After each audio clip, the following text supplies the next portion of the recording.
Mtazamaji wangu, tuendelee na kilio cha haki. Na sasa familia moja katika eneo la Saboti ni kaunti ya Trans Nzoia ya kijana aliyepigwa risasi na maafisa wa huduma za misitu sasa inataka kutendewa haki. Musa Kibet aliyekuwa mwanafunzi wa kidato cha 3 alipigwa risasi na kufariki wakati wa mgongano kati ya maafisa hao na wakazi kuhusu madai ya ardhi kwenye shamba la Soronzo. Katika mazishi yake Kibet yaliyofanyika katika kijiji cha Mawe, eneo la Saboti, babake Kibet ameomba haki ya mtoto wake kutendeka. Mwanaharakati wa haki za binadamu Odhiambo Onjiro wa Vocal Africa vilevile ametoa kauli ya kutaka uchunguzi huru na adabu kwa mhusika kinyume cha sheria.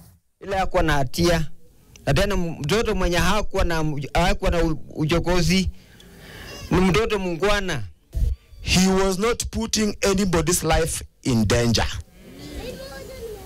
Kwa hivyo hakuna mtu atajidanganya kwamba alikuwa na panga, alikuwa na rungu, alikuwa na mawe, alikuwa anahatarisha maisha ya huyo afisa wa forest. La, tunataka haki ya Kibet ipatikane.